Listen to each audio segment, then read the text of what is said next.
What's happening, beautiful people? Uncle Joey here with the Jewish Cato, Lee Syatt, for another fun-filled episode of the Church of What's Happening Now, New Testament. It's Tuesday, the 16th of December. That's it. You got one more Monday left before Christmas. We've been counting them down. Some people like to jump up and down on New Year's. That don't mean dick, okay? Count down Christmas, it's even more painful. It's like how they got Jesus. They stabbed him in the stomach, then they stabbed him in the hand, you know. It's a less subtle, but anyway, the Christmas season is finally here. Yeah, but January 1st, you're going to say 51 weeks left until Christmas. 51 more Mondays left till Christmas, Jack. Then we start all over again. It never ends. But it's a beautiful day to be alive here. I mean, what's going on here today? Nothing. Not a thing? Not a thing. Dude, I've been busy. I know you've been busy. You've been flying, getting stuck on planes, sitting in coach in the middle. Can we have a timer? I think it took like 46 seconds into this podcast that it got brought. Dude, the problem I have with you is you yell at me now before you even call me. Because as soon as anything happens, I'm like, all right, Joey's gonna say that. And you say, I gotta be honest, fuck AI. I could write a script as Joey Diaz. And first of all, I was not in the middle. But yeah, I took a 1 o'clock flight, and that's... Hold on. We got a sponsor up tight real quick. This is going to be a deep conversation here. So we're going to be right back. We'll be back in 2 minutes. Happy holidays. Uncle Joey here. Listen, fellas, it's time to level up your big dick game.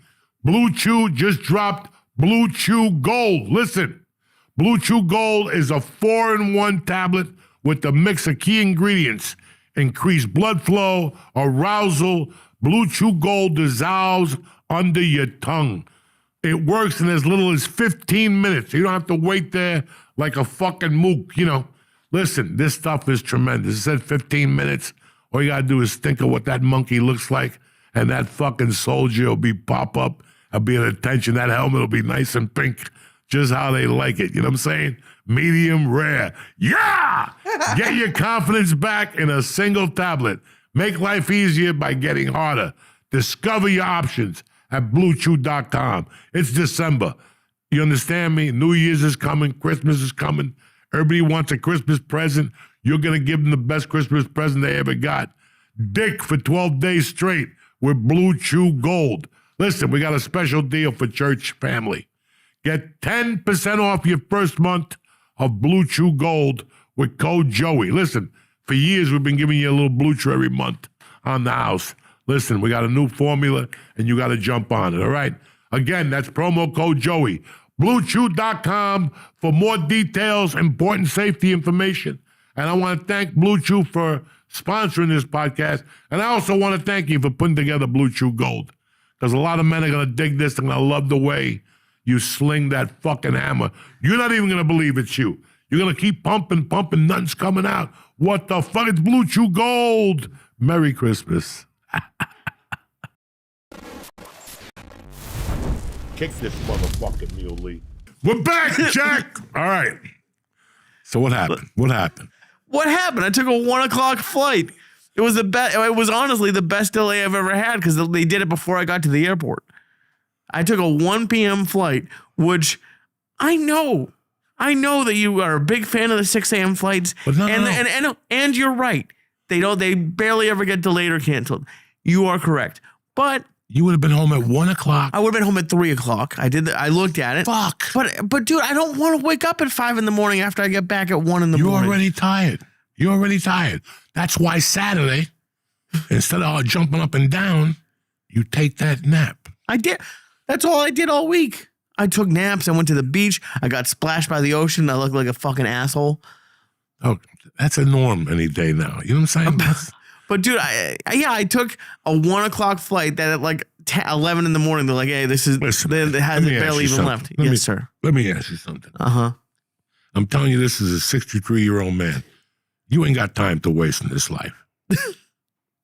Dog, I'm telling you this. I feel you. I wasted 30 fucking years.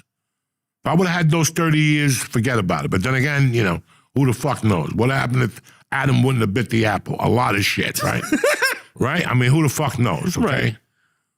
You know, Listen, man, nothing. There's a system. And that system always works. And you never deviate. You stick to that system because it's a proven fucking mule. It's a mule. You know, there's not many locks in life. But in today's airline system, I know that 6 a.m., it's going to be a motherfucker to cancel it. Or at least I'm going to be in the air in the winter by 7 a.m. I'm sure that flight at 6 got delayed. I know for a fact, because when you wake up with snow, everybody panics. It might have, but and like I said, you're right. I just didn't feel like doing it, and I did get lucky though, because when we landed at JFK, there were people who were waiting for over 2 hours for their bags.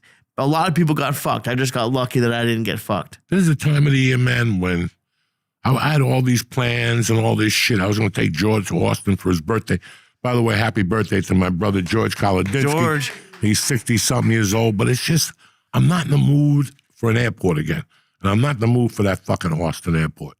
Like, next time I go to Austin, I'm taking a fucking helicopter. I'm doing something different because I can't. That was brutal. That's brutal anymore. No, I don't blame you. It doesn't work for me no more. And I'm very, some people some people hide it and they go, that just doesn't work for me no more. My knee cannot handle all that walking. My lung can't handle landing and then walking. And then and then you got to walk to the Uber another mile. Yeah. It's rough, guys. It's fucking rough, okay? That's not part of my fucking itinerary is walking 82 miles. I could have just walked from here. I could have just gotten the fucking here on the, right? What were they talking about? What's the road that goes through Union? I didn't know this. There's a dangerous road that goes through 1-2, whatever. The 22. The 22 takes you all the way to fucking past Nashville. I didn't know that. I didn't. But anyway, it doesn't fucking matter. My point is that that pre-show joint kicked in. It's just. Oh, I totally get it. And I understand you're playing barefoot in the park. You get married, you're on the beach. No, taking pictures for the wedding. No one took pictures. Although I did see there were 2 couples doing that on the beach. No, I planned this a while ago because I wanted to maintain, so I'm not in the middle and the back in Delta. I needed one more flight for the year, so it worked out. But it was I trust me, dude. I've been doing this conservative like a third of the time we've done it. I'm sure in 20 years I'll be like fuck flights and all that. But yeah, I will say it was great to go back to Cal. I did miss California, especially San Diego. And I didn't go up north though. I did. Oh, you did go. Dude, I didn't, dude. And I knew you would hate this, but you might respect it. So I did 2 spots Thursday night. I did a guest set with Sam Talent, who was great. Hystera loves you. He's started in Denver too. And then I did a spot at Madhouse. And I just didn't feel like going home. And I was hoping that our buddy Eric was going to be at the store. So I just looked at Anisha and I was like, you want to go to Yum Yum Donuts in LA? So there was no traffic. It took 2 hours. Eric was with a lovely gentleman of the night. So I didn't get to see Eric, but we drove straight to the valley. Which Yum Yum Donuts did you go to? Ours, right by your house. Trannyville? No, we did. I did drive through. I drove by the store, but no, I went. I wanted to show her chocolate. So they were fresh. We got there at like 2 a.m. Oh, they're fresh. They were fresh. They were I almost got a chocolate one with peanut, but I was. Bro, that's the shit I was born to do. Like, get off the stage and go, Lee. First of all, want a different time clock. Right. You go to your room at 11. You're just going to sit there till 3. Oh yeah. Right? It's 12 o'clock here. That's what the average time you go to bed. Something like that, Mm-hmm. right? So, oh my God, to get an Uber and smoke dope in the Uber and take an edible and get the Yum Yum Donuts, and then tell them to stop at the other place to get the blueberry ones. Oh, I almost, dude, if I wasn't trying to be good, I thought about going to the 2 How fucking donut crazy places. is it? I live in the metropolitan New York area. And I don't even think of fucking donuts because they're fucking disgusting. Oh, they're gross. They're always dried. You got Dunkin' Donuts. They're made in a fucking factory behind an Amazon. It's behind an Amazon with some guy Abu delivering it. No. And you know what? The coffee's not bad. I understand. Whatever. But, dog, how can both of us, two mid-sized chubby dudes, miss the donuts in California? How the fuck is that possible? Because Koreans know how to make Koreans and Mexicans. The Koreans are pretty good, but that Yum Yum donuts, it hasn't changed them. They push it over the top. The glaze with the chocolate on top. Yeah. You want to stab yourself when you eat one. That's how fucking good that chocolate is. They have ones that you haven't even seen before. One of my favorite there is like a cinnamon crunch. It's like has like just cinnamon, and I don't even know what it is on top. But I didn't. We drove there. I got 2 donuts, and I just ate them. I drove to the store. It was dead. There was nobody at the store at like 2:30. Hollywood was dead. In the morning. Yeah. Tuesday night. Thursday night. Yeah. Thursday. I thought there'd be somebody. No, Hollywood is dead. After all that shit, I mean, everywhere is dead after 2:00. Yeah. Everywhere. My buddy works in the city, and he works downtown by the courthouse. And he tells me, he goes, I look out, and it's not what it used to be. It's a bunch of homeless people, but it's not. I didn't even see that many of them walking around. No, you didn't see a lot of homeless people? No, there were a lot of RVs. I did miss that. But no, there just wasn't much of anybody. But it was, San Diego was a blast. San Diego is my city in California. If I was ever going to move back, San Diego is the top. It's like Philadelphia, to be honest. Philadelphia to New York is San Diego to LA for me. It's a smaller version. Oh, I did, and I thought, God, I fucking just have you in my brain. I did bring my passport to be like, maybe we'll go to Tijuana, and then just not even. I was like, nope, I don't need to get fucking kidnapped.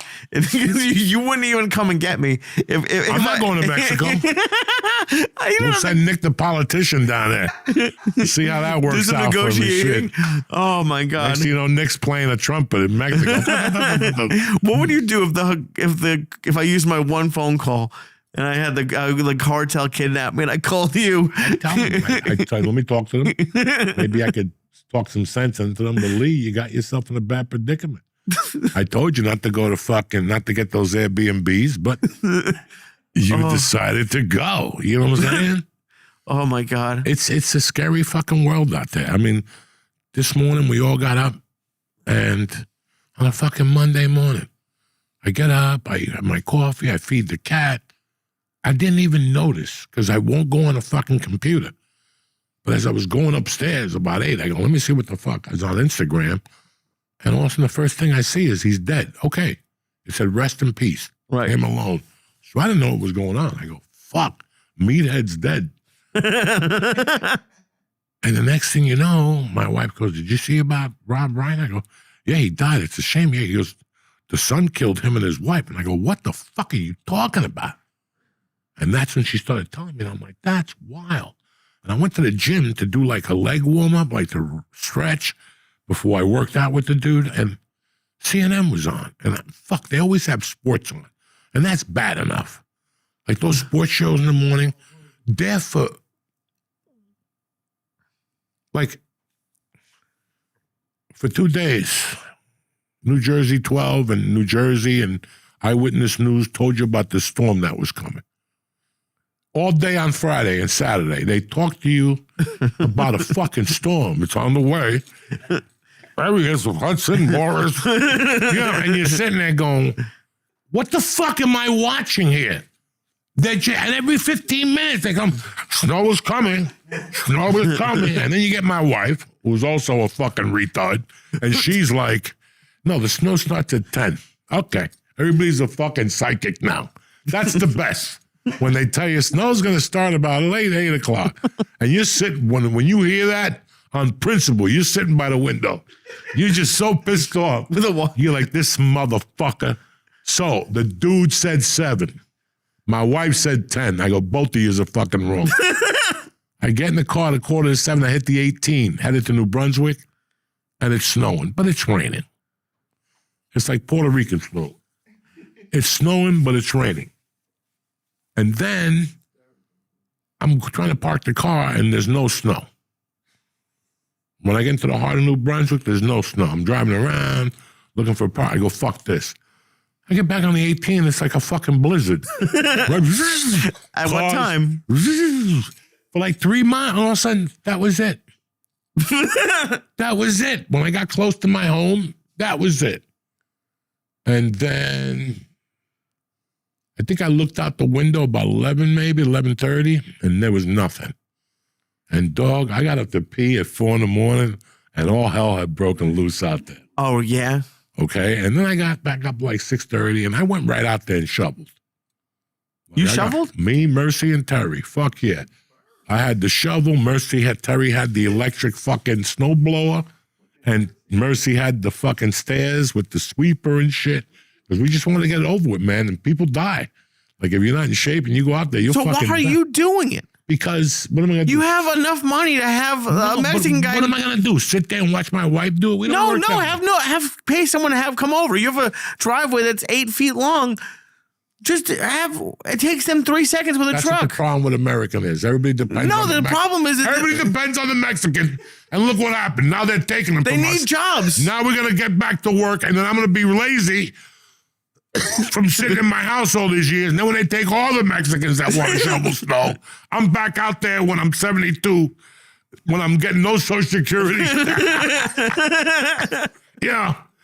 Why fucking, it doesn't matter what you have and what you don't have. Jesus Christ. It takes 10 minutes, and it's a family thing.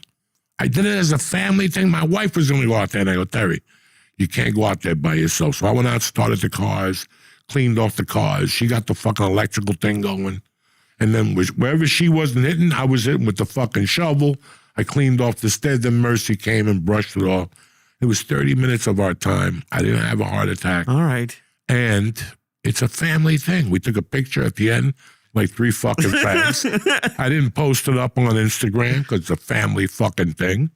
And it was beautiful. And that was well, that's a nice story. Now I feel like the asshole. No, because you're trying to build something. What's a family for? For me to fuck dog. Look at these people. Look at the people we knew. I mean, and you're not going to think about these people right now. But in time, I want you to think about this and call me tomorrow. Look at the people we knew 6 years ago, and now they're completely different people.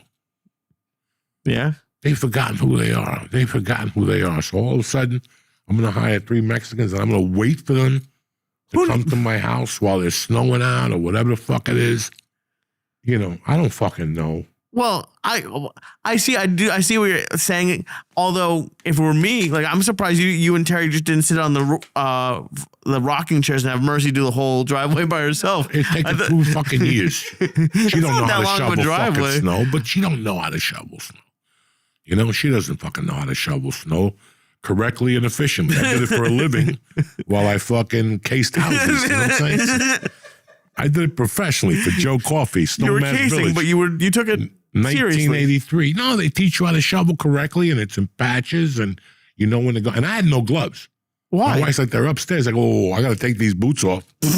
Go up 3 flights and then put them back on. It took me an hour just to put this fucking snow boot on. Took me an hour just to find them. They were behind the fucking luggage, hidden back there. Oh, my God. They had dust on them and shit. I had to blow off the snow boots. There any weed in them? Nah, there was nothing. But, I got high and I helped the shovel, and it was fucking great. That's nice. Fucking traumatic. And, an hour later, I went out there, and the town got hit by a fucking brick. But my point was that, when did it snow? Saturday night? Saturday night. It's Monday at 4 o'clock. I'm leaving the house. I put on channel 12 to see what's going on. What's going on? We're here. We're shoveling snow, and it shows these people out there. It's fucking Monday at 4. Oh. Okay? And they're still talking about what happened 2 days ago. Yeah, they got 8 inches. Most of surrounding town, Mawa, they got 4 inches. I don't know what happened here. Oh, I've lived here for 80 years, and we haven't seen this much. Go inside. Have you ever seen, there was a storm somewhere. Go inside. The reporter was in a canoe or something, yeah, doing a report, and then people just walked by. They were pretending they had to be in a canoe, and then 2 guys just walked, what 2 inches of water. They love creating drama, dog, out the fucking ass. They even, we're out here, and they got the hood on and shit. And, It's coming. No, it's not. You should call your boss and tell him I'm not going out of the house till it starts snowing. Give me 2 or 3 inches, but don't make me go out at Even 10. that, could you imagine going out in like an actual blizzard, like it's snowing a foot? That's what they pay you for. That's your fucking job. Listen, the most dangerous fucking place when it snows is right over here. Where? Right over here in this fucking park called Hudson County Park. When that motherfucker snows, I have done spinning things in that park. Whatever you call that, with a fucking car. Oh, donuts. Donuts with that in that fucking park. Like right before you hit Burger Line by White Castle. Right. It started like 100 yards away. I was with my buddy, the politician, and he stepped on it and the car just started spinning with a body in the back. And the body's banging the sides. And Wait, you did donuts in a hearse? On purpose or by accident? Dog, in those days, there was a sheet of ice underneath. Oh, okay. I thought you were... You could have the best Department of Public Works, and you still after midnight, that's a jungle out there. You're just asking for trouble, dog. You're just asking for trouble out there. That is scary when that happens. You go down that Edgewater Road behind the fucking grinder, that's a problem when it snows. That's a problem. All that shit is a fucking problem. That wind comes off that Hudson, my friend. It freezes everything. Dog, listen, all you gotta do is grab a motherfucker, knock him out, put some snow on him, and put him on a park bench by Hudson County. They won't see nothing in the morning. He'll be like that dude in Fargo. They'll just leave him out there with all the snow on him and shit. That's what happened to that cop in Massachusetts a couple of years ago. Dog, you don't want to fuck around up here. Don't want to fuck around up here. That wind comes off that fucking Hudson, Jack, and you get on that fucking thing walking your little dog, that's how they'll find you. You and the dog frozen with little white stuff on his face. Oh, I know you like being here in Jersey. Do you miss California a little bit when that happens? No, I was ready for this. Okay. And I was in Boulder. I was with my ex-wife. And we were somewhere. And a woman was talking. And I never heard this before until I moved back here. I didn't hear this. I didn't feel this way. And this woman was talking. Nice lady, pretty. And she was saying that she had boyfriends. But for years, she didn't want to have sex. She goes, I was a virgin till I was 27. And in the back of my mind, I'm like, this girl gave a lot of blowjobs. But she goes, she was talking, because at 27, they even have men talking to you, because it's like damaged goods. Anybody fuck this broad? No, okay, Why are we talking? Why are we talking? And she said something that made a lot of sense, not when I was a fucking idiot, but she said that, and sincerely, not like a fucking idiot freak or a whore. She goes, I was 27 and I wanted to hold out till I was 30 and get married. And I go, what happened? And she goes, my body asked for it. And she goes, I dated the guy for a month, slept with him twice, and we broke up, and I didn't care. I didn't feel bad about it because my body needed that. That's the same way I feel when I talk about moving back here. It was time. Like I had been away from my... Are you saying that she needed dick and you needed New Jersey? Yeah. No, she said she didn't need dick. She didn't put it that way. That was the beauty of the conversation. She wasn't nasty about it. Okay. She said her body started yearning for it. And her body made it happen organically. It wasn't that, and it was, now that I get here, it's so weird because I thought I was going to do so many things when I got here. And I ended up not doing anything. I remember telling you various times, Lee, in 2 weeks I'll be eating pizza like a motherfucker. That's not the case. I thought I'd be at Rudy's every other night jumping up and down. That's not the case. Right. I thought I was going to come here and just fucking take over New Jersey as a comic. Didn't have it in me. Just didn't have all these plans I had on that plane were like, once I got here, I saw what time it was. And I'm like, oh shit. I've been living in a fucking time warp in my brain. Right. And it happens. I only came here once a year for the last 30 years. In 30 years, I was here 27 years. I would only come once a year, if that. Right. I didn't really know what was going on. And for like 2-3 days. It's like a guy that goes to prison and comes out of prison, and all of a sudden he's like, what's a cell phone? Right. Exactly. Exactly. So I came back here. Listen, man, every Monday I come up here. Now, again, every Monday I could have my doubts. I have my doubts about a lot of things. I don't know if I want to do it. And I'm sure the first 4 times I had to come up here on a Monday, I had doubts. Like, why am I going up there? Fuck that shit. I could do it from here. My body needs this on Mondays. Can't do it twice a week. Right. Cannot do it twice a week because then, but if I do it once a week and I enjoy the drive, I enjoy the traffic, I enjoy the radio, I enjoy the scenery, even though I'm looking at Pat LaFrida meat and all this shit on Tunley Avenue. My body needs that. Got it. My mind needs that. It's a way of healing or whatever the fuck. I don't even know if I should be saying those words. No, I know what you're saying because I feel I'm a lot happier in New York than I was in LA. I feel like the city fits me better personally, but I will say when I was there, and this is the first time I've been back, I was back for a couple days, like 3 or 4 years ago, but this is really the first time I was back. And I did miss it. I saw a couple people. I saw just being back at the Comedy Store in La Jolla was great. Just in California as a whole, people talk shit about California and I'm not political at all, but just as a place to be, the people, the Mexican food, I had a great time. There's a lot of fucked up shit that happens there, and you got to put up with. Like, if I flush my toilet in my house, you can hear it all around because they stuff like 4 houses on one lot. Like, you're packed in like sardines. Where? Anywhere in LA, like just how close your house is to one another. Anywhere? And Airbnb, a few blocks from the store. But even the gas is like $4.50, $5 a gallon. There's a lot of shitty stuff, but I missed California. Listen, man, I miss California for what it was. You're not seeing it how I see it. Like, if I went to California, like we discussed me doing the Netflix festival, and then we said, why do the Netflix festival when we could do it on our own? And I got to be honest with you.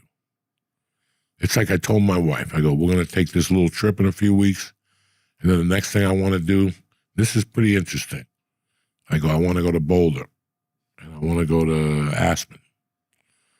And I started thinking about it, and because I said it in my office, it keeps popping up on Facebook. Discover Boulder. Boulder at Christmas, And I looked at her the other day, and I go, you know what? I think we're going to put a damper on Boulder. And she goes, why? I go, I want to go to, listen, I would kick ass if I did the Boulder Theater. Yeah. It's a no-brainer. That would sell out. I'd have a good time. My old friends would show up. The cops that arrested me would show up. The judge. But at the same time, dog, something's never wanted me to go back to Boulder. There's like an inner energy that says, you know what? Been there, done that. Why would I go add insult to injury? You know what I'm saying? Like, that was a memory. You got to remember, I left Boulder 30 fucking years ago. George, that's crazy. How long were you there? From 83 to 95. Damn. Yeah. And I left in 95 and never went back. Unless to do comedy, I went back twice for other business. But that was it. Like, I never had use for coming back. Before you say something. Okay. California, come on, man. I would love to go back to California. And now I know where to stay, get some yum donuts. I definitely get some sushi. Oh, yeah. But if I tell you something, guys, you're not going to believe this. I don't want to walk into the store. I can see that. I don't want to walk into the Improv. Yeah. I don't want to walk into the Laugh Factory. No, because I've been chasing ghosts all my life, okay? And let me tell you something. And a wise man told me this. You can't go back. You can't go back. You're just going to shoot yourself in the leg. You cannot go back. I did my time in there. I did 22 years at a place where when I started, I thought I'd never even walk on the sidewalk in front of it. I became part of that fucking building for 22 years. I walked out of there I walked in there a half a criminal kid that was lost, and I walked out of there a top-notch comedian and a gentleman and with a wife and a child. Why would I go back in there now to be that guy? I don't ever want to be that guy. Hey, man, when I was here, we were blowing out this guy out of the water. I don't want to hear that. I don't want to hear that. And I don't want to be that guy because I was there when guys my age were going in there and humiliating us young guys just because they're evil. They want to make everything fucking better in their mind. Oh, this place is great, but it was so much better. Shut the fuck up. Right, let it be theirs now. So before I go in there and start talking that nonsense, kudo. It's in my mind. It made me a man. It was a hell of a fucking ride. It was a hell of an education. I should go to therapy. Dog, I should go to therapy because I thought it was so far from me. And then I became it. Do you follow me? So one time you're like, I'm just going to play football. And all of a sudden you're like, my dream would be to play for Dallas. And all of a sudden you're on fucking Dallas and you're starting. You're on Dallas and you're third team. But they put you in for some stupid, what's that shit called? Special teams. Special teams. And you tackle the guy, intercept a fumble, and score a touchdown. Now you move to the second team. And all of a sudden, one day again, you go in there, bam, and all of a sudden they move you to the first team, and now there you are. And that's how you walk out of there and you win a Super Bowl. You're going to start talking shit, they're going to trade you to the Niners. Okay? And then eventually you're going to want to go back to the Dallas to end your career. And you could have ended it right there. Well, like a fucking man. And walked out with your chest up. But you wanted to play fucking stupid games. So we'll see what happens. And I'm not telling you to do it, but to play devil's advocate in football, Phillip Rivers came back this week. 5 years later, he's not going to be spread. He's not going to be MVP. Listen, but I understand. But what's going to happen next week? Next week they're going to pick him up and launch him on his fucking head, and he's 44 years old. He's going to walk off the thing like fucking, I'm just saying, you can't go back. Guys. But you're also not trying to move back to. In my head, when you were saying that, I was like, I understand. You don't want to be the douchebag, making all the guys feel bad and bumping them in the OR. But I would never bump anyone. I know, but you wouldn't want to do a night in the main room or even in the belly room. Just say no to everything. You know why? Because I know me, and I know at the end I'm going to be disappointed. Okay. Because it's not what I was used to. And I don't ever want to say that. Right. It's not what I was used to. So it was a different feeling. I listened to all this old music, on the drive. Mm-hmm. An hour to kill. I listen to some shit on Ozzy's Boneyard or fucking one of those black channel. A tiki tiki tiki. With the guy with the fucking little green thing in the top. That's not music. That's stripper music. I try to listen to everything, but I listen to the music I grew up on. And you're sitting there going, all these bands. Motley Crue this year. I ain't talking shit about Motley Crue. But this year they're going on a tour with Vixen and some other band that I like. I like them even more than Motley Crue. And they're going out on an album tour, like one of those albums that they put out that were dynamite. They're going to tour that album. And their attitude is, we're going to bring that back. No, you can't. No, you can't. No, you can't. That was in a certain time. You were in a certain place. I just saw an interview. I don't know if you were on it. Somebody was on it. And let's speak fucking frankly. Let's speak frankly. I'm going to give you an example that everybody could fucking live with. Conor McGregor. Conor McGregor came up and was knocking people out within minutes. All of a sudden, they gave him $100 million, and what happens? Before the powder. You give somebody $100 million, and what happens? They get the Mexican to cut the lawn. they get somebody to pull the sheet back for them so they could go into bed at night and make sure the sandals are right there, not over there, but there, and they're Gucci. I want to get up and pigeons fly out of a fucking thing. That's a long ride away from me waking up, sleeping on this couch with blankets, opening up that thing, and there's fucking water, no juice. And I got to go fucking work for the MUA outside fucking digging on Kennedy Boulevard. Right. And I got to walk up this hill, that hill with no fucking breakfast in my stomach. It's a different feeling. Uh-huh. You know, and somebody was saying this, it's the same thing for fucking comics. Sure. I don't understand why people cannot, you know, I'll hear, we went to see this guy and it wasn't really that good. Come here. The guy left that show with $82 million, okay? He's doing this because his wife's not sucking his dick. And fucking, he's sick of going to the gym, okay? That's why he's going out. What did you expect? For him to come back better and that's not anymore because we accept mediocrity now. You know, Netflix puts out these specials once a year. We've discussed it 1,000 times. You cannot develop as a comic in a year and a half. It takes 2 years just to put it together, really, and really, you're going to see that if you shoot it, as soon as you get in your car that night, you're going to go, fuck! This goes and all this material comes out. Bah, bah, bah. That's brilliant. Oh, you almost crashed the car. You're almost passing out from the fucking laughter. Right. You know, and that's the problem you have. That, you know, we're not hungry no more. So why would you pay $300 to see this guy? This guy has a personal chef cooking for him now. Right. I get that, but so to take it back to you, like I think I know you don't have like the 2-3 sets a night kind of energy anymore, but you still take comedy seriously. Like if you were gonna go back to LA, how would you go back to LA the way you want to do it? I would just do 3 theaters. LA, San Francisco, San Diego. Move on. Yeah. Get a good meal at Dan Tanner's. Original Joe's. Get a nice steak at Dan Tanner's. Go with Original Joe's. And get a bunch of fucking burritos in San Diego. And that's it. It'd be, you know, Thursday, Friday, Saturday. Yeah. Boom, boom, boom. And then fucking right after San Francisco, 6 hours. Oh, you know what I never had when I was in LA, and you talked about it, and I should have gotten it before. I had my first bean and cheese burrito this weekend. Oh. That shit with a little bit of sauce on top, a little bit of the red onion. Oh my God, a bean and cactus. Remember, I used to get one every night. Yeah, yeah, every night. That cactus, yeah, every night. I stopped them at a U-turn.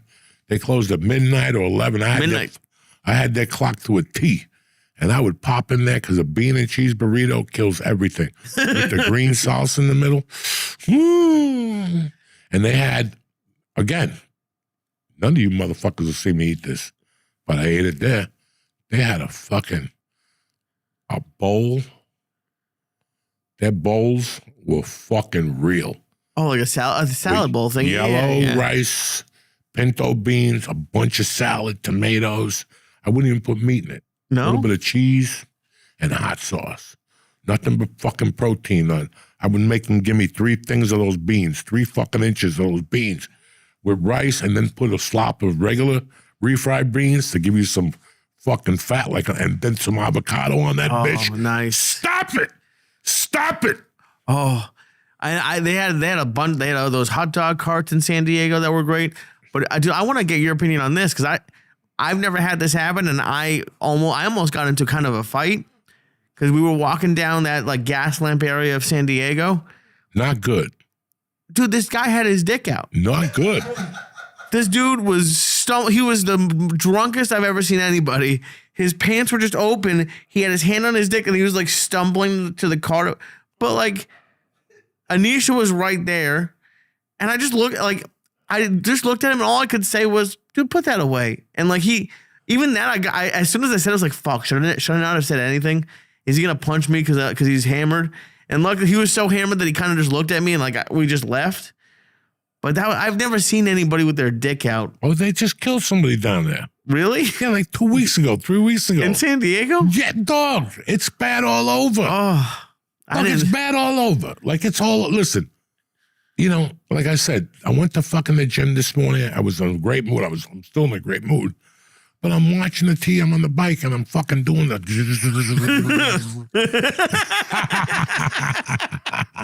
I'm stoned to the gills, and I'm making believe I'm watching the TV so nobody says a word to me. Because they'll come over. Old people come over. Hey, how you been? You're like, yeah, good. How old is your daughter now? Is she still playing soft? No, she's playing the maracas now. Okay, get away from me. I'm fucking dying to breathe here, you know. Oh, my God. So I'm seeing they had three, like I said, they had Jewel, what happened in Australia, the Hanukkah thing.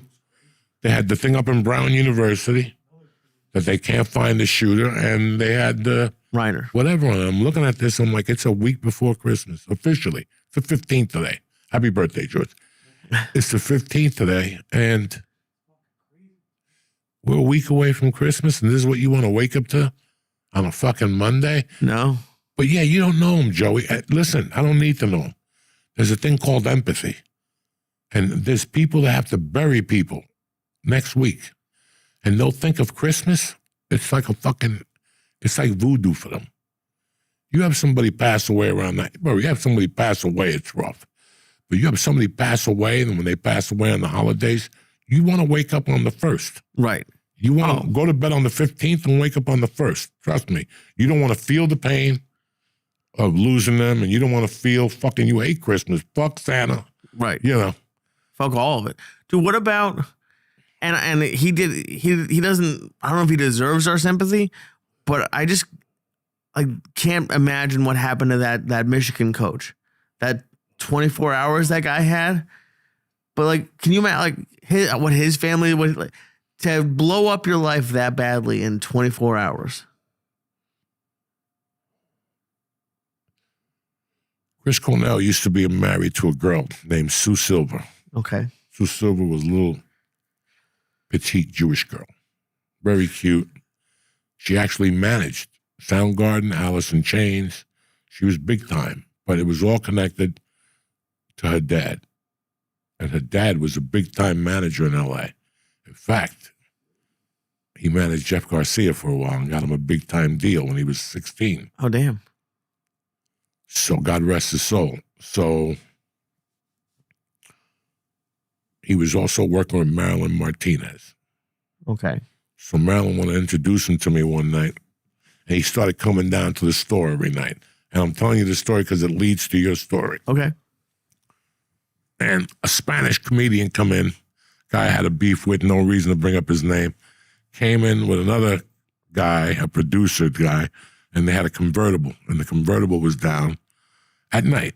Uh-oh. You know? And they were listening to some type of music. And Mr. Silver looked over at me, he goes, look at them, acting like Negroes. And that's exactly what happened to that coach. I mean, he got broken in, domestic violence with a chick. Because we got fired for having a relationship with this college girl. Oh. And then broke into her place with like a knife or something. Or The same chick? Yeah. And he was going to kill himself and then her or something. Yeah, it was the same girl. Oh, that guy's got to go home. His luggage in front of the house. He's in jail. Really? Listen, the guy's getting $6 million a year or something. It was like $40 million or something. Yeah, They had a they contract. didn't just cut him. They got to give him something. No, because he fucked up. He got fired for cause. If he didn't fuck that girl. Yeah, he's got some money put away. After she thinks about the wife, because they had the baby, they're under the heater. Love, okay. Meanwhile, while you're pregnant, he's fucking the assistant and trying to break into a house. Yeah. College, yeah. Is she really pregnant? Oh my God. He doubled her salary. That was what I saw. Oh my God, that guy kicked the fucking kiss of that. Oh my God. That poor, you're not that poor bastard. No, I didn't. That poor bastard. Can you imagine? He woke up one day, he was the coach of Michigan. The next day he was in jail, getting fired for fucking his assistant. And then he said he was going to kill himself, but he was going to take her first or something. Yeah. Oh my God. I can't even, like, I've had a bad day, but that's, ooh. But because I was thinking about this originally because I was it seems like, I don't know, does it seem like once a year as an adult you go through like something that you never thought you'd go through, like just bad stuff? It's not like the worst thing, your life's not over, but just something happens that you never thought would happen, or like you just like you think you're like, okay, this year's been going pretty good, and then like a few weeks before, like just like you're like, I have to deal with this shit. Like sometimes being a fucking person sucks. Like just some bullshit happens and you lose your mind and you get arrested. But it's I can't imagine having that bad of a day. I was living with George. I woke up one day, I went to the dentist, and for some reason I had this dumb idea that I was going to take this kid's Coke. And it was going to be hunky-dory. I was just going to take it, go on a plane, land in Newark, and go right to Tom and Corky's and start jumping up and down. That was the thing. And dog, while I was hatching the plan, I was like, this is a bad fucking idea. Oh, no. But it was too late. I was already in, You'd already spent the money in your head? You're 25, 24 I was. You don't really know, And you take the mistake. I did my time. I came out. I became a better person. It didn't happen overnight. Right. It took me 10 years. I had my fucking struggles still. Old habits die hard. You know what I'm saying? And there was the Coke and the fucking problem with my ex-wife. There was just a lot of problems. And then you start recognizing when you're going down that way. You just start seeing it, man. I remember, 1 minute you're fucking snorting fucking Coke on a Monday and Saturday, and the next minute you're snorting it 4 nights a week. You don't even realize it till you look at your bank account. You missed work the last 3 weeks. You don't even know, guys. We fall into something, and what that is could be anything. You bump into a girl, one of these hot chicks that are fucking, twerking and showing you their ass at a club, and, you're married, or you've been with the same woman for 3 years, and you love her, and you got dogs now, and you got a cat named Choo Choo, and everything's hunky-dory, and you're going to her mother's house for Christmas. But, dog, this girl is going to rock your world. She's going to put that pussy in your face and shake it. And the pubic hairs are going to go into your nose. You know what I'm saying? Like, and we don't catch ourselves. And then you're leaving there, and the bitch got you on a fucking tracker. Because then they all could track you now, right, on the phone. Yeah. So, guys, we're living in a different world, and you have to see where you're getting yourself into and going, what am I fucking doing here? But, you go, well, I got it beat already. I got all my problems beat. Look, I was doing fine. I was doing fucking fine. And then I started eating edibles. And I thought my heart was going to fucking blow up half the time. We were eating big time. The other night I ate 2,000 milligrams. Damn. Of those in the clouds. Guys, I thought I was going to have a nervous breakdown. Like, it just, that first level when you hit those heights, it's too much for a motherfucker. So I didn't know. I went to the doctor, and he's like, dog, I gave you these pills. You got to start taking them. I go, what pills? He goes, every month I send you 90 fucking Xanaxes. They're 1.5. So I'm eating them 2 a day, 3 a day. Next thing you know, I'm up to 16 of them. Next thing you know, I'm buying them $100 a bag for $800. Guys, how does it slip up on you at not 40, not 30, but 55, 56, 57? Guys, you don't recognize the traps. Mm-hmm. All our lives have fucking traps. And every time we go towards that trap, it's going to be the same result. And, I don't even know how to say this without sounding like a fucking idiot, but I'll lay it on you. We have traps in life when we're regular people. Think about when somebody thinks they know you.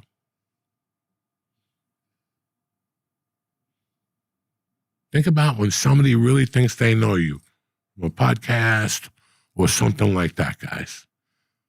They're going to lay fucking shit on you every fucking other week. You're going to bump into something, and that's interesting. That's some interesting shit. I can have a good time with that freak. But then in the process, you're like, I'm going to lose everything. I'll lose everything, but most importantly, I can get that shit back. I'm going to lose credibility. And I can't do the podcast no more. I can't be on stage no more because you have no credibility. Yeah, people still watch you because they have no soul. But anybody who knows humor, you lose credibility. Not the money, not the car. That's all bullshit. You could always get that back. It's your word, your credibility. You've been on a podcast for 12 years, Joey? And meanwhile, you snort coke on Fridays and Saturdays? How fucking dare you, man? How fucking dare you? At least that's how I would look at it. Right. You know? If you'd been fucking talking about lying. being sober for all these years. Yeah, you guys know what I do. I eat my fucking mushrooms, and I don't even like those anymore. They taste like ass. The ones I ate the other night didn't do anything for me. I got yelled at. I got yelled at for years saying but that. I still ate them with a shrimp parmesan sandwich the other day. Okay? You never gave me a shrimp parmesan sandwich to eat them because with. you want to eat them with honey because somebody told you it's a good idea. Gotta eat them with food. And the best food to eat fucking mushrooms with, pizza. George said soup. Wonton soup at a steakhouse today, ladies and gentlemen. Because the waiter told me, it said they got a sushi bar. Then how did wontons come in with the sushi bar? Wontons are from China. It is a sushi bar. A couple weeks ago, he comes in with a menu of a Chinese place that sells chicken salad sandwiches. Listen, you're in no danger. And he kept, man, I'm telling you, it's good. Listen, you're in no danger. You got to pick a flag in my world. So as soon as you go to a steakhouse, everything's in the steak vein. Lobster bisque, bread, French onion. A fucking Caesar salad, not a wrap. A fucking wedge. Ooh, a 12-ounce steak. Ooh, a tiramisu. A fucking another cup of coffee. But no, you had to listen to the waiter. Yeah, I'll have the wonton soup. Yeah, it sounds yummy. And I don't mind, like if you're 10, like even if my daughter makes one of those decisions, I'm like, I gotta talk to you when we get home. But when you're his age, I can't. And you grew up in this area, I can't. I can't even put my fucking head around I'm not even it. sure. Why would you tell him you got wonton soup at a steak place? Because that's his world. You can't tell him that stuff. And then he does one of your things. He blames it on the waiter. Well, the waiter said it was good. Some skinny kid that shoots fucking peptides to lift weights, Why are you bothering me fucking for, Let's go to a break. I'll be right back. We got to talk to you about a couple things. Yeah! Hey, what's happening? Uncle Joey here. Listen, for a good workout, you need to train smarter, not longer. Now listen, you can get results in just 20 minutes a day. Again, 20 minutes a day with the Hydro rowing machine. Hydro works 86% of your muscles. That's right, 86% in one seamless motion. It works your arms, your legs, and the most important, your core. Okay, rowing with Hydro is twice as efficient as cycling or running and a lot less, your knees, the whole thing. Hydro keeps you motivated with different workouts filmed in beautiful spots around the world. Three, all led by world-class athletes. It's never been easier to get a Hydro rower with freestanding shipping and a 30-day risk trial and a 1-year warranty. There's nothing to lose. Again, 1-year warranty. So do me a favor. Take care of yourself in 2026. Head over to hydro.com and use code Diaz, D-I-A-Z, to save up to $600 off the Hydro rowing during this holiday season. Jingle bells, jingle bells. That's hydro.com,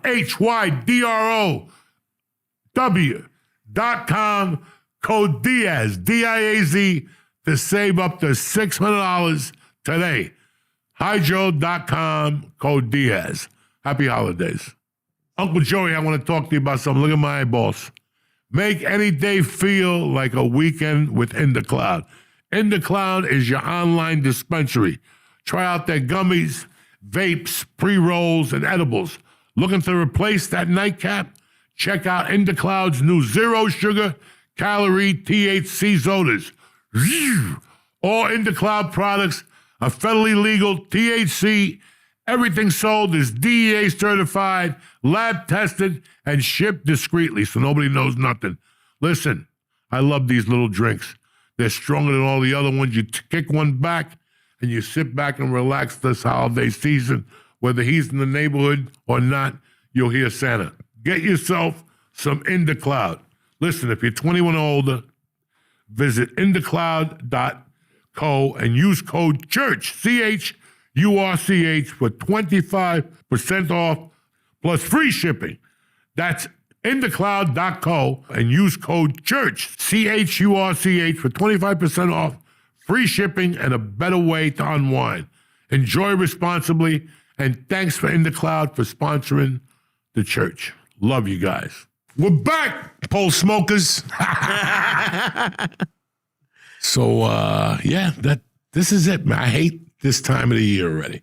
Like, I like the holidays, but I hate that we're at the 15th already. People's mind is already starting to slip.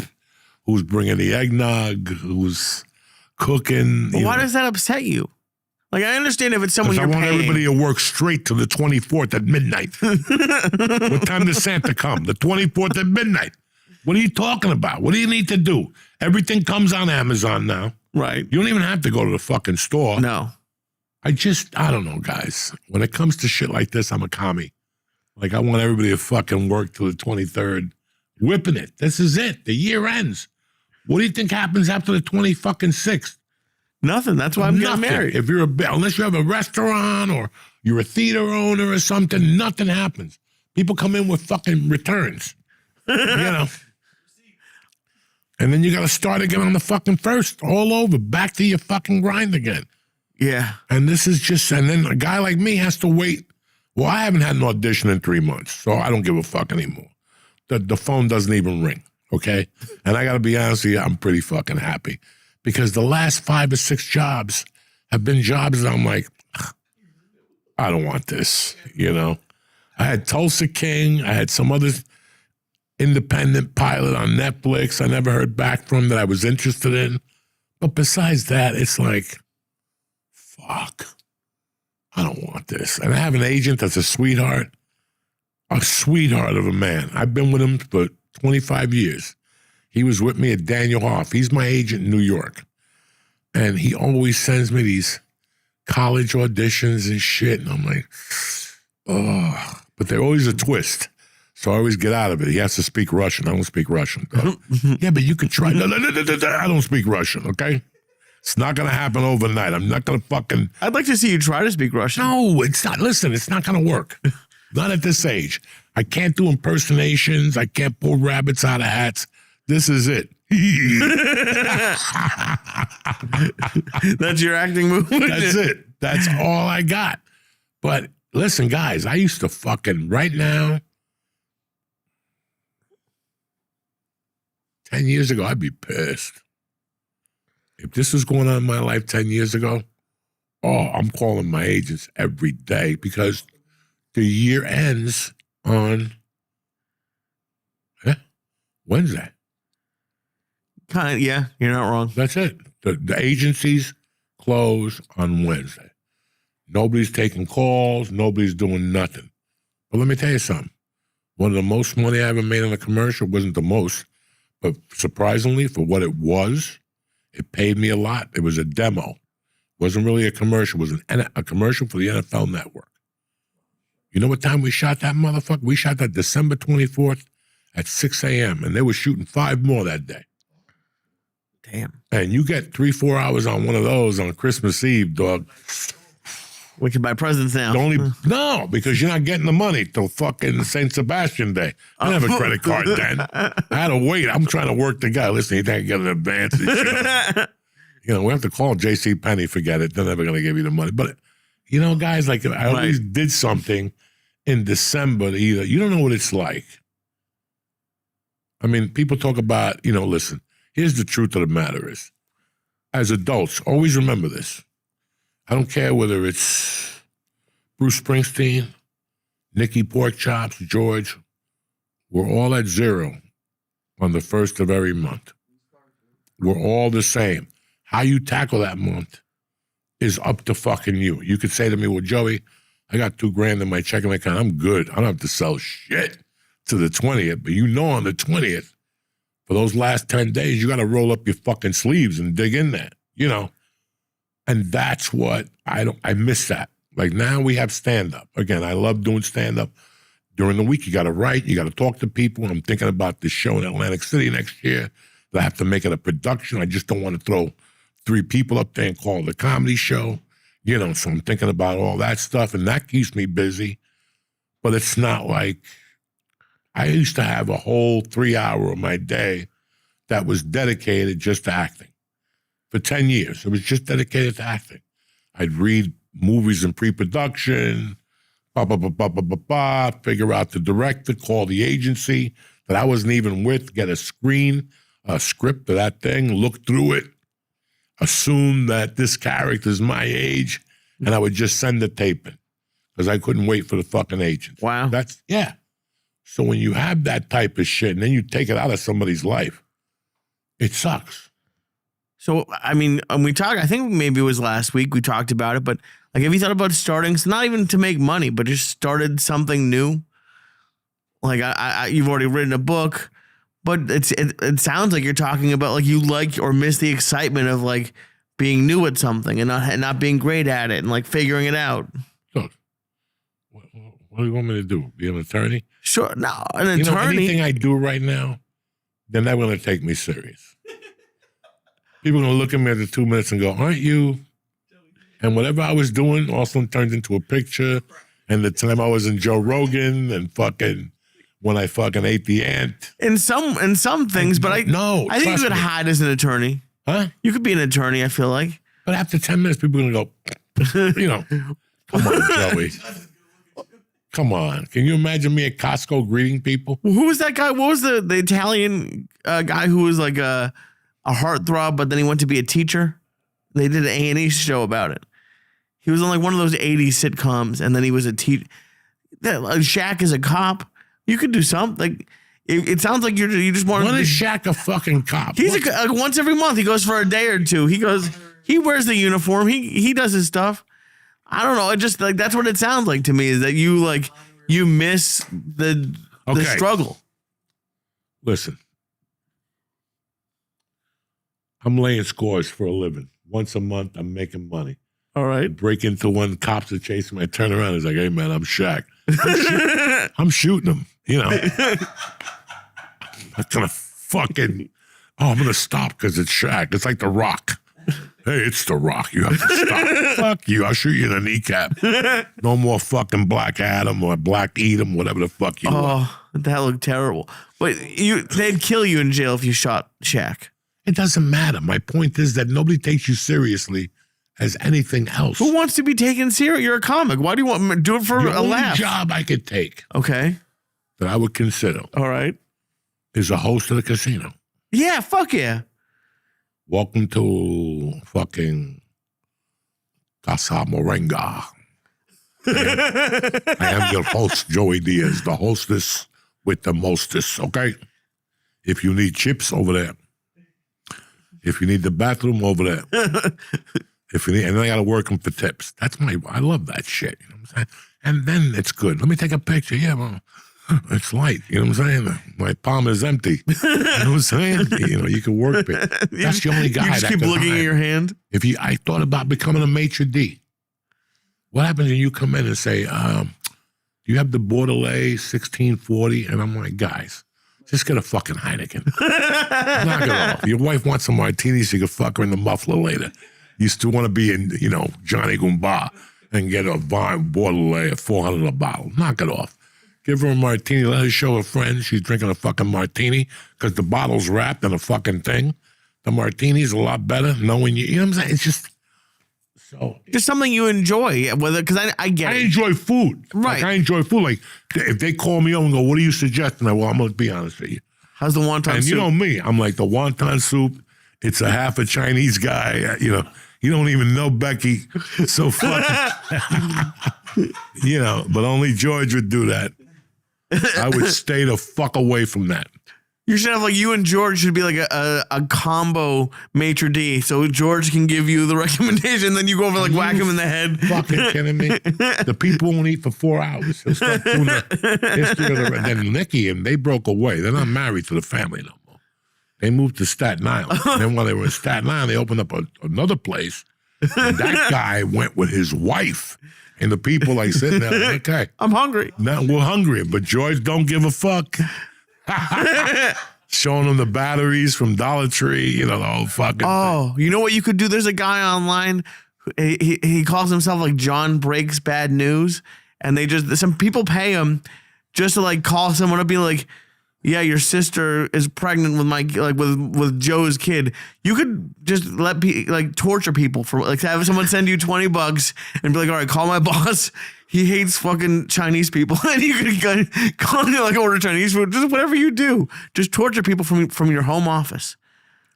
That might be a good one. If I do that shit, it can never be for money. It has to be for me. When I torture people, it's not You're a purist? I would not torture. The way I torture you, I would torture you for me. It's for me to see your reactions. And dog, trust me when I'm telling you. I could torture you by not saying a word. Trust me, Just I know by you doing can. certain movements, certain things. Just a look. That's all I need from you. I don't even need to see you. Oh. I communicate to you with the weirdest fucking things. Oh, you're like Denzel in The Equalizer. You would just take it on if it was like important to you. Like, what do you mean? Like Denzel, that girl. He just takes on that whole movie. He like took over to find this guy's pension because he was a nice guy that he met as a Lyft driver. He went over and killed 800 people in Italy because of it. And I could see that if people could send in like their submissions. Like, this guy's been fucking with me for 20, and like really just get to your heart, and then you decide to fuck with him. There's people that I want to fuck with, but I know I would break them because how I had to fuck with them would be so intense. And no. This ain't about bringing them down. This is about you being at work and me breaking into your house with somebody and putting a bug in your wall that just goes, ha! That's it. And it starts at 8 and it stops at 1, but not loud. Very subtle. So you think there's somebody laughing outside your window and shit like this. You do that to somebody every night. And then you figure out a way for them to invite you over. And go, come here for a second. Do you hear that? And you're like, nothing. No. Didn't you tell me you wanted to break in and steal like someone's like left shoe? No, I did it to I did it to the cab driver, that one that sits up there. We're going to walk into a club one night. We were changing in the parking lot and I saw his white shoe. It just irritated me. He had like fucking these white fag shoes on. A friend of ours that we had Quaaludes, the whole thing, like 4 North Bergen guys were kids. And I remember I told him when he went inside, I go, dog, don't bring those shoes. And he came back like, I do what I want. Okay. When we got to the location, he was fucking around. I saw both shoes in the trunk. I took one and threw it in the garbage and just put it. And he's like, where's my shoe? I can't even go in the club. I don't want to. You have to wait out here now, okay? For years, and for years, he tore that car apart, looking for that one fucking shoe. When I was doing the cases up in Snowmass, if I didn't like you, I would break into your house just to take a snow boot. You know those snow boots that you get, the expensive one? You take one snow boot from somebody, see what happens, and then check on them. How you doing? What's going on? Man, I lost my snow boot. I saw one down the road. You know, there's so many things you could do to people and have such a good time on your own without nobody knowing. And I could do it to somebody for a while and keep the straight face and ask them how to come about. And they're telling you, you got to hold it. All that shit. You got to hold it to yourself. And how do you pick a new target? Is it so? Do you have to like the person to want to torture them? Or does someone piss you off in a day and you're like, ooh, this is a new guy? No, I have to love you. But at the same time, I cannot believe you're so stupid. You're going to let this happen to you, so I got to torture you. You're going to let it happen because to I you. do it for you out of love. Like, I tell you who's going to have a major league problem. My daughter. Oh. She has no idea that I'm going to fucking manipulate her just through pictures, signs, sounds. You know what I'm saying? Like, when is it going to start? Like at 16? it started already. I say shit to her already. Like, you hear that? You know, stuff like that, you know. You got to mess with them a little bit to keep them on. Oh. She has no idea. I can't wait till she really starts dating. Like my wife. My wife falls asleep in the middle of the night. I get up to pee. I get up to pee at 3 a.m, pee, look at the cat in the bathroom, and I go back to bed. And right before I'm about to put my sleep apnea mask on, I look at my wife, and she's laying like this. It could be 3:30 in the morning. I just go, I just pet her face. This has been going on for 25 fucking years. She doesn't even react to it no more. She just goes, yeah, I'll wake her up. What are you doing? You just wipe down her face. I just do it. And I make that noise. Like that. That's what kills it. You do that to somebody every night at 3 a.m. when you go out. Just those little things, they weigh on you, but you don't even know how to look. I could throw water at you, or I could tie you up and just drop. What's that Chinese water torture? Yeah, just one drop on the same spot. One drop in the same spot. That is you. You're the Chinese water torture as a person. Oh my God. That is so funny. Do you wake up on purpose? Do you even go pee, or do you just wake up to do that to your wife? If I go pee and I remember, I'll come back to bed, look at her and go, let me pet her. And I'll give her. So I started doing it to my daughter now. She's not sleeping. She's awake. But when I hug her, I go, she go, Dad, don't do that again. Next time I hug her, she'd do it again. So it's just a constant reminder that I'm fucking there, okay? Oh my God. But the worst thing anyone can do. Go ahead. I had a dear friend. Okay. When I was growing up. Still talk to him, but not a lot. He's out of his mind. Love him.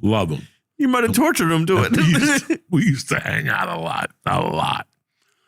And we would go to this bar like Tuesdays, Wednesdays, and Thursdays for about a year. It wasn't a hot bar. It was an old people bar. It was on Kennedy Boulevard. And we would go there to do coke because there wasn't a lot of people there. And you get away with shit in there. And for years, I would go in there and there was an old woman that sat there every night. She was like a relic from the neighborhood.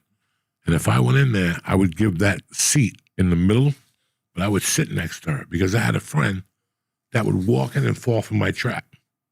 And he'd sit in that fucking chair. Okay? And I'd give him a beer, I'd give him a line of coke, and then I'd sit there all night and go, yeah. That's all I would. Yeah. That's all I would do. I'd put like my mouth. So he was sitting here. And I'd put my hand here and I go, yeah. And I do that same wording. Yeah. That's it. I don't even know what that means. Yeah. That's all I would do. And he would sit there. And after a minute, he'd go, dog, this lady won't stop saying Zenya, whatever the fuck. And that's when you know it's working? And every fucking night, every time I'd sit next to her, and for years, Zenya. And he would sit there like, why she keep saying that? I don't know why it sound like the old lady. I had a Rudy Moreno was my brother. God rest his soul. He died after COVID and stuff. Rudy gave me a lot of comedy work, and I loved Rudy. But Rudy knew that from the minute I walked in, because I used to tell him, Rudy, don't fuck me. I got a spot at the store at 10:30. So sometimes I torture people because they fuck with me first. That's You'll fair. call me and go, Joe, I got a spot for you. What time is the spot? 9:45. You sure? Because I got a spot at 10:30. So I got to be off that stage at 10, dog.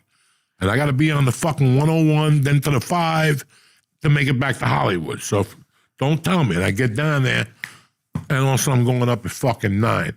Now I'm missing the $15, and this motherfucker's giving me a check. You know what I'm saying? Like, what the fuck? Right. So I said, this motherfucker wants to fuck with me. So I'll get down there at 8. If you get there at 8, then I'll put you up early. Another time, I get there at 8, motherfucker puts me up at 9. I go, that's it with this punk bitch. So I started showing up early. He'd be where George is sitting. That's the stage in front of me, right, the camera, and I'd be looking at the stage. And every 3 minutes I go, Rudy. Rudy. Rudy. You do that during a comedy show. Rudy. The guys on stage, even people would start turning around like, what's going on? Rudy. Rudy. Rudy. And then he would turn around, Coco, what the fuck? What time am I going up? No. I would ask him like something. It's going to rain tomorrow? Like something fucking superbly, like nothing to do with the show. And he would always bring, what are those things for your breath? Mints? The can? Oh, Tic Tacs. No. The Mentos, whatever the fuck those are. He would get the cinnamon ones that are delicious. But if you eat the whole can, you shit blood for a day. I would go up to him. Rudy, where's the Mentos? They're right there. And I would get one every 3 minutes. Oh, my God. Right in front of him. Every 3 minutes, like I'd pop it. And he'd sit there like, what the fuck? And then after the Mentos were gone, I'd go right back to the Rudy. I'm surprised he didn't pull you up just to get you out of there. Eventually, he started putting me up second. Oh. He would give me my check and get me out of there by 8:30. I love it. And then I'd throw in, Rudy, we got a Chinese dinner with this? Rudy, we got a Chinese dinner. You know how many times he just gave me money out of his pocket? Like, go. Did you even get the food, or you just wanted to torture him? Oh, I would torture him. Another time he would give me 2 gigs in one night, and he'd pay me for both gigs. I'd do the first one, but not show up for the second one. Oh, my God. What was your excuse? I didn't feel like doing it, Rudy. Oh, my God. He would lose his fucking mind. But though, if you're going to give me that, I had my other dude. I had a dude convinced that I had the best cocaine across the country. Any city you go to. Now, all the cities he was going to, I was going to. So I knew these cities, but I didn't get coke in these cities. Some cities I got lucky, but other cities you don't. But I would tell them I did. Started like a year in advance. Like, dog, when I go to Cleveland, I get this shit from the fucking Samurais. Remember Mother of Pearl? Because he was my age. I go, remember Mother of Pearl? It would just drip down your throat. And he'd go, yeah, I remember that. And I'd get him all fired up. And then when he'd go to that town, I'd call him on Thursday. And I go, you bring anything with you? He goes, I got enough to cover tonight, tomorrow, maybe Saturday. I go, do it all tonight. I got a guy showing up tomorrow that's going to rock you. Oh, no. He called me the next morning, man, I did it all. What time's your guy showing? He's showing about 7:30. Now, I knew what hotel he was in, so I knew the landmark. There's a Diabolical. There's a library down the corner. And I would tell him, go down there. He's a Chinese guy. His name is Ming. So I would just build up the fucking whole weekend for him. I did this to him every weekend, guys, for like a year and a half. It became like a joke. I still remember sending him on a mission before I left the house. I was in California. It must have been 9:30. And I'm like, you done with the show? And I go, yeah. And he goes, do me a favor. Go to the White Horse in the center of town. He's like, Joey, it's 8 degrees. I go, he'll be there in 10 minutes, man. Okay, I'll call you from the White Horse. I'd be in the car headed to the store and the phone would ring. What's up? I'm at the White Horse. Is he coming? He's coming. Ain't nobody coming. I don't even know anybody in Pennsylvania. And I'm telling him, wait at the horse. And dog, do you know one night I went and did comedy and did 2 shows, got off stage, and he calls like, man, I've been out here for 2 hours waiting. I'm like, you can't. And then he would buy Coke from me, from El Compadre, and he wouldn't see me. So I would take the money that he'd give me, pick up the Coke, and then he had a camera. So he'd see me come in, put the Coke down, but I would just put like a phony envelope and fucking take it back, and he never saw it. So he knew I was there. He knew I opened up the mailbox, but there was no Coke in the mailbox. I did that to him like 2 times. He's like, oh, no. I don't know if it's my daughter. I don't know if it's my cunt wife. Dog, I had this guy on a different fucking world of torture. I love that you let other people get the blame. You're like, yeah, it probably was your wife. You gotta talk to your wife. I stole it. Every time I go to his house and he had a CD on, I'd steal his CDs. I'd steal the CD in the thing. And he'd call me and go, what happened to my CD? I don't fucking know. I don't live there. It was constant. Oh. What did you listen to the CD, or you just like threw it out the window? I fucking threw it out the window. What do I give a fuck about? Oh my Tramp God. or whatever the fuck he was listening to, dog. Sometimes the best time, I had a guy in Seattle that a good dear friend of mine, I still talk to him. And he used to tell me all the time, you should get a business card that says professional torturer. You should. Just give your services out. Like, because no one, the thing about I love, like, most people like just annoy somebody, but you have like persistence and a creativity that I've never seen anyone torture anybody like you. There is somebody who I don't speak to. I haven't spoken to him in like 5 or 6 years. He doesn't live in Jersey or California, nothing. I know where he lives. And I've thought of 1,000 ways on how to get him. Because I don't want to kill him. I want to traumatize him till he kills himself. Oh, Jesus. That's the like job. Hannibal Lecter style? No, kind of. But with devices and noises and sounds and fucking, you know. What about smells? Have you ever like left somebody's house? Like I took a shit in the guy's box and put it in his drawer in prison. I forgot about And he it. found the piece of shit fucking 3 months later. It went from a 12-inch piece. It was all little, like a hot dog. It was with a little flag in it. Anyway, that's a complete different story. But I thought for about a year, I would go to bed at night, dog, and as I was falling asleep, I go, no. Think about how you would torture this guy. And some nights I would get up and write notes. Oh. Dog, it would be a slow process. Between 14 months, he would go into WITSEC or shoot himself. Because I know the person ain't shit. Right. He's not dick. Okay. He's not dick. He's not. And the way he's I'm not gonna, strong enough to handle it. No, not the way I'm going at him. You take pictures of them, mail it to them. You know what I'm saying? You take a picture with your hand at a supermarket, about to touch his back. Oh. You're that close. But you don't know who's that close. That fucks you. You have to a month of doing that shit. How often are you sending pictures? Like once a week? Once a week, middle of the night. Oh. Flowers, anything that you could send with. Dude, this sounds like this, like a horror movie. This is a horror movie. I would make your life a fucking horror movie. See, for you young audiences, they made a movie in 1973 called The Mechanic. And then they remade it again in 2000 with the good-looking guy. Whether it's terrible, it's not. I didn't see the new one, but I could tell I didn't have to see it. Because what that movie from 73 showed you was how to be a murderer, but be methodical about it. So in this movie, Charles Bronson just didn't kill you when he got a hit on you. He got your medical records. He got everything about you and made it look like a heart attack. That's it. It was always a fucking heart attack, okay? But there was a lead up to that heart attack, okay? He would put you through the ringer for you to have that heart attack. You're not going to get it one time running up a hill and him saying, run, there's a fire. You're not going to get it. Right. You have to, put him in a mental place that when he does it, that's the move, is putting him in that mental place. And I think about, okay, it's easy for me. George is going to understand what I'm talking about. When you do cocaine, you get so fucking paranoid that what's going on and what you see at any given time is two different complete stories. Like I'll tell you at night, and I had 20/20 vision at the time. I was 22 years old. I remember one night, 20 feet away, I thought it was a dog. I thought it was a man with a dog, and basically it was a fire hydrant. Okay? The man was imaginary.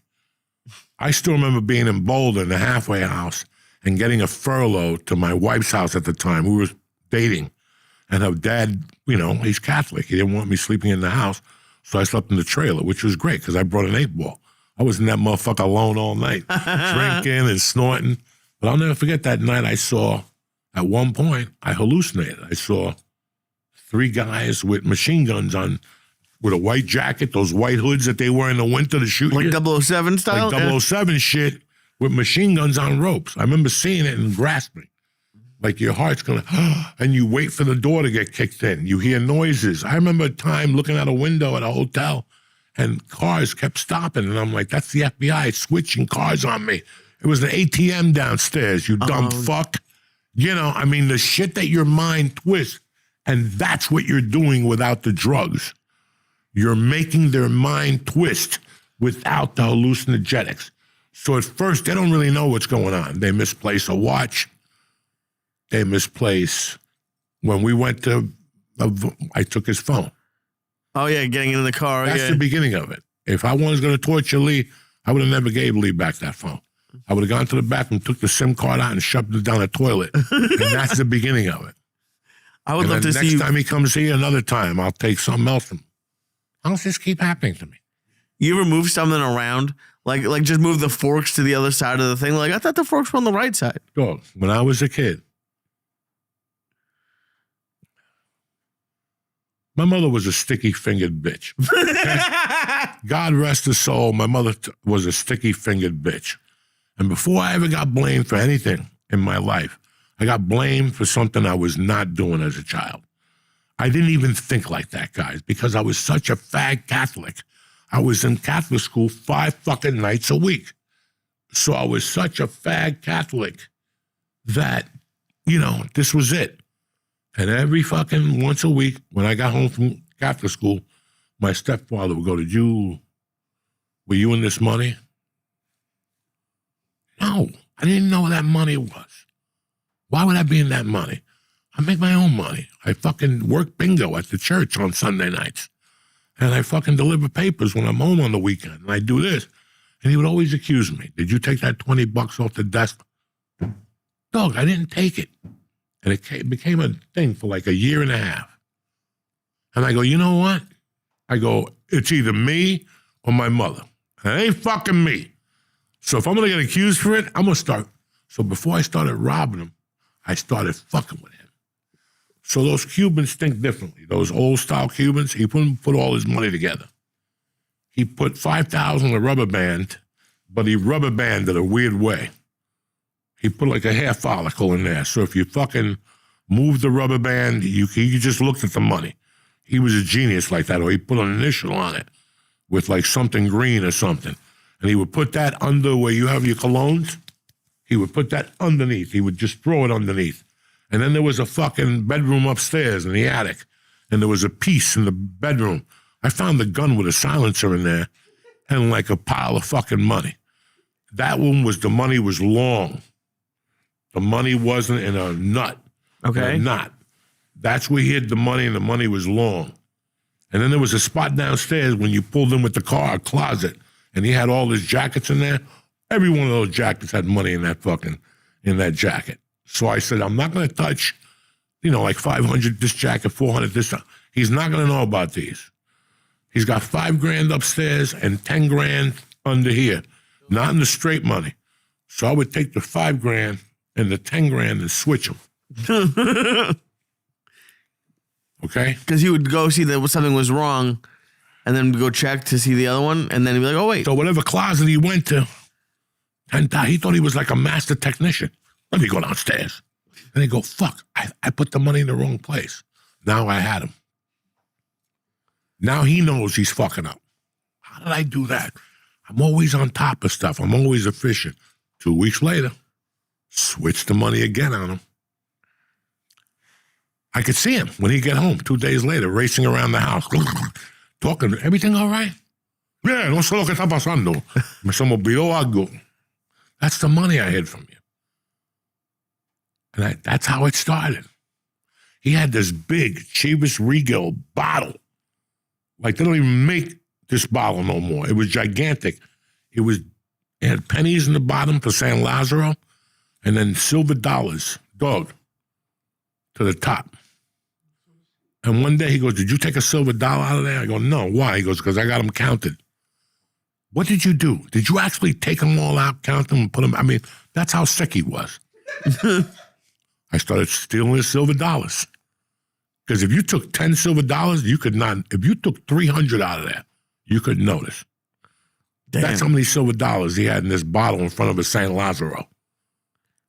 But there'd be one missing and he'd notice? No, I would never take anything that was obvious. I would always switch his money. So he had 3 piles of money, the attorney money, the numbers money. I don't know what the money in the attic was for. But the money in the attic was straight, and I could never mess with it.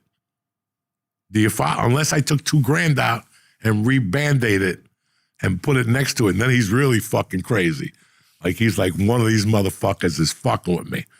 So I would switch the money on him for a while. And then I just started going big, 500. Because then he started moving spots on me. But I could tell when the garage opened, I could tell how many steps he took downstairs. Oh, my God. So I'm one of those motherfuckers. I'm a professional thief, guys. I'm going to count how many seconds it takes you to get to that play. I remember one time about 25 fucking years ago in Boulder, a dear friend of mine and I got a 1/4 ounce of Coke. And he gave me an 8-ball. And he goes, go home and do it. That's yours. But he was going to a wedding the next day. And he goes, I'm only taking $1 gram. And I'll never forget breaking into his house. Because I called him. And he goes, I'm in Saratoga. I'm fucking having a great time. That Coke is great. I should have brought it all with me. Dog, I didn't even know this guy. But I went into his house. And I remembered how he walked into the house. And there was a fucking dollhouse from his daughter when she was a kid. And I looked at it because that's the last thing you turn. And I opened up the drawer and there was the Coke right in the fucking drawer. And I'm like, Merry Christmas. I will fucking trace your steps. I will count how long you're going to be down there. You get out of the car, you slam the door, you look around, you walk in the fucking house. It's cold out. Why are you out there? Right. The other day I walked up. Last week I drove up. It sent me up 88th Street. You know where 88th Street Park is? Okay. Coming up from Tunley. And I'll never forget that I'm coming up that block. And it sent me the other way. So I'm coming this way down to 80th and I'm touring up to Kennedy Boulevard. And I'm looking at that house in the corner. And I grew up in that house. That's Kurt DiLorenzo's house when we were growing up. And I'll never forget that I stopped there and I giggled a little bit and I made the left and there was no other cars there.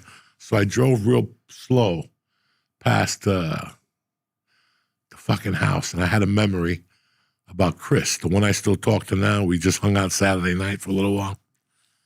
He was like a Coke dealer at the time in 84. I'd moved back and I was staying with him. And I was working at Swift Electric. So I'd have to walk up that hill and catch the Bergen Line bus and then take it to Swift Electric, which is on 43rd Street. But I had to work Saturdays, 8 to 1. That's what you do when you're fucking broke. You work Saturdays, right? Yeah. I was getting like $5.50 an hour or something for overtime. You know what I'm saying? Like, overtime's nice, yeah. This motherfucker. I'll never forget being out there one morning and looking by his car and seeing gram packages all over. And I'm like, what the fuck is this? So I look under the car and there's a Tupperware container. He would hide the Coke under the car. But it gets better. I picked up every gram and put it in my pocket. I'm like 1 gram, 2 gram, 3 grams. It was like 5 grams. But it led to a barbecue and then his door to his house. I get to it's the wintertime. I open up the barbecue. Jesus Christ, there's a bag of Coke this fucking big. I just counted the steps. He couldn't leave all the Coke together because then you rob it all. So he left the Tupperware under the car and he put the big bag of Coke under there. I would leave the big bag, but I'd steal the Tupperware every Saturday morning because he did the same shit every Saturday morning. And every Saturday night he blamed it on his brother, Emil. God rest his soul. Every fucking Saturday he'd tell me, fucking Emil keeps robbing my Coke. And I go, Jesus Christ. But at that time, Emil was onto his own thing, so I didn't feel guilty because Emil was robbing him too. But it's just weird how you know people's patterns. I guess, but no, I don't think a lot of people I would never, if I was thinking about robbing somebody or just like, oh, he's been down there for 6 seconds. I can walk around for 6 seconds and figure out where he hit it. That's like a beautiful mind level of thievery. That's pretty impressive. Oh, George was laying in bed one night. Okay. One afternoon, listening to kids barbecue outside. And 2 hours later, the cops are knocking on his door that somebody robbed the lady that was having the barbecue. And George's like, I don't know nothing. I'm in the bed laughing my ass off because I took the envelope. She's outside cooking. No purse is there. Where's the purse? I walked upstairs. The purse is right on the kitchen table with the deposit slip right there. Right in the purse, hanging. It's this fucking thing. It's like a sixth sense. And I'm not proud of it. I'm not fucking proud of it at all. Well, this is what it fucking is. Have you ever? Because I know you don't want Mercy to be like a thief, but have you thought about teaching her how to torture people?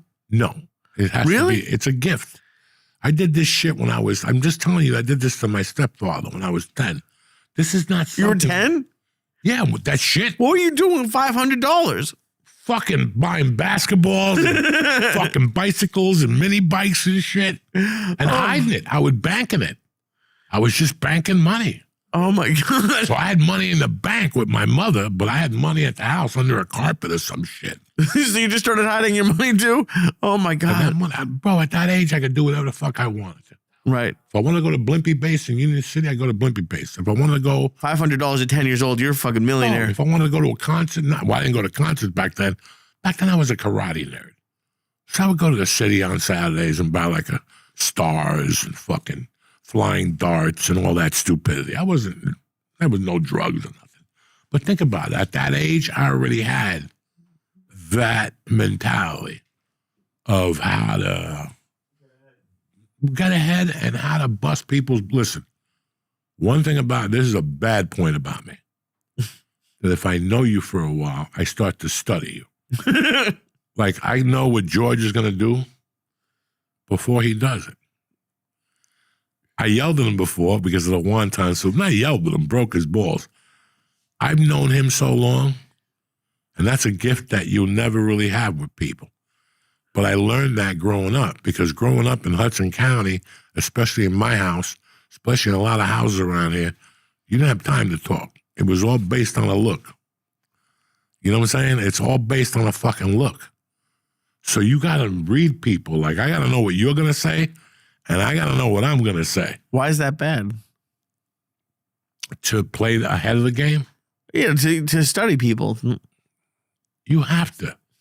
If you're going to do stand-up, if you're going to be an actor, you know, and this is the shit psychiatrists do, whatever, those psychologists and shit. Mm-hmm. No, this is the shit you do as a stand-up. You know, when a headliner's on stage, you're watching the headliner, but you're really watching the audience. Mm-hmm.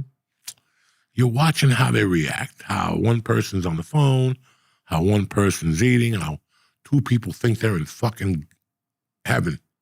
They're looking at the comedian like, you know, that's what I like to do. Mm-hmm. You know, some people like to do, I like to smoke a fucking joint and sit there in the car and watch people walk by.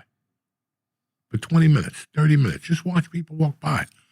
Think about what they're thinking about. Mm-hmm. You know, I was telling my wife that I know men's breakdown. Like, I know men. And I'm not saying this the right way.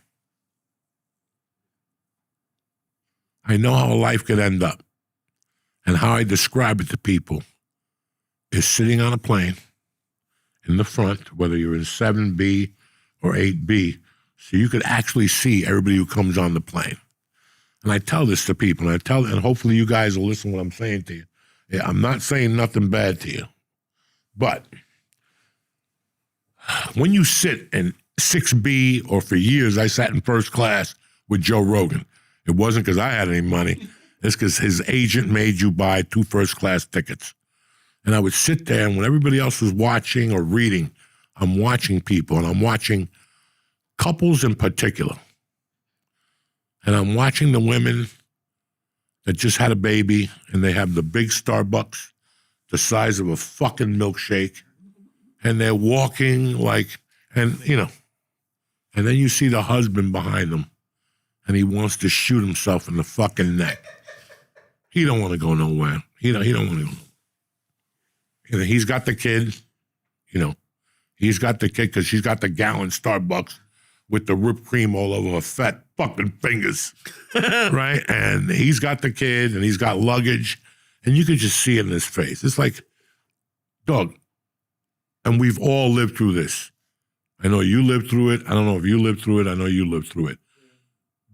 The reason why I'm so lenient with my daughter is because for years I got taken to places that I didn't give an okay to, even as a child.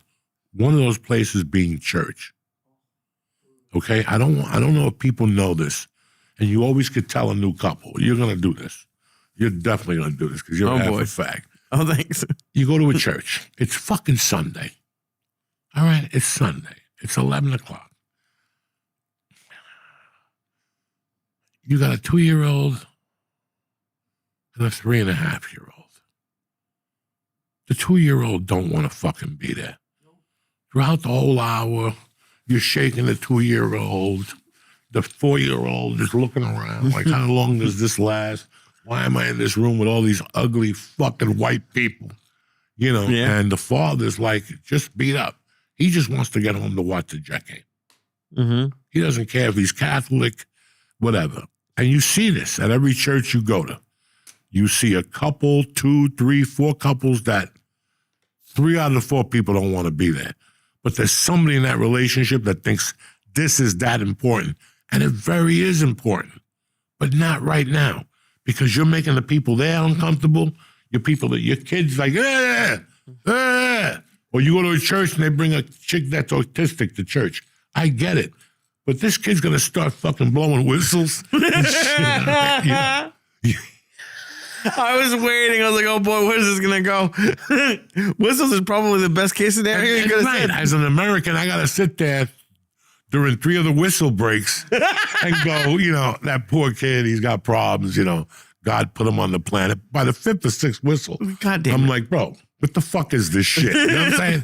But we as Americans don't have that anymore. Where you are black labeled, you're called the fucking, and that's why half the time I don't go out, because I know I'm going to say something. I'm too old anymore. I'm too old for magic tricks and for fucking, But think about it, guys. And this is why me and my wife, we had a situation a couple of years ago. And we've talked about it a lot. And we were like, look, I didn't want to go there. I didn't want to go there in the first place. I understand it's your culture. We went one time. It worked out. But that's it. Never again. You go by yourself. You could get a plane ticket, fly out of Newark, and be there in 3 hours. But people think, we're going to go to my parents for New Year's. No, we're not. No, we're not. I ain't going fucking nowhere. Everything is like, and that's what I don't like about, like, church, when you see, there's some people that just don't want to do shit. And in a relationship, if you're making them go to fucking church and sit there with your 2 retard kids, making noises and fucking moving around, they don't want to be there either. Let's go. Give me the fucking kids. I'm out of here. You come home later, stop for donuts. I'll have lunch cooked for you. I'd rather do that. Right. You're the Catholic one. Go down there and jump up and down and, Right. Don't force people to do something. And I told my wife all the time, what would you do? Well, my mother was still awake. I'd be a worthless man. Or I'd be in prison. But what would you do if my mother was still alive, thinking the way she did? I go, you wouldn't tolerate that shit at all. And guess what? I wouldn't expect you to fucking tolerate it. I wouldn't fucking expect you to tolerate. That's too deep of a Cuban shit. And those motherfuckers don't give a fuck. They'll talk Spanish in front of you and try to break it down, and it sounds even worse. Just don't say a fucking word to them. They're American, and you're fucking Spanish, and they don't know shit. But there was so many situations, and my wife finally and me came to a conclusion after 25 fucking years that for some shit, not everybody has to go.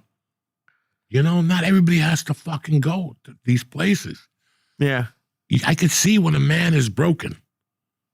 I want to break him, not a chubby wife drinking Starbucks with cream on her fingers, but to get to that thing, it takes a while to break somebody. And even when I got in trouble, my job was to torment Vela in different ways. I could never get to him. Right. But I would have, that's when you start doing, again, you can't make it obvious, but you have to think that they're losing their mind first. And you can't go too strong at the beginning because then it's too obvious. Then it's too obvious. Just a little bit. So it's very lightly, and you pile it on, sort of how I did with Joe Rogan and Eddie Bravo. It's funny because he just called me. I looked at it. I just missed his call.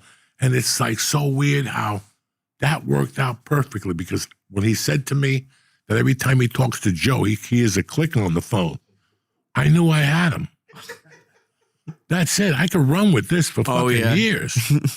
It's fucking Wheel of Fortune in your eyes. You're like, oh, this is the jackpot. And I do this to everybody.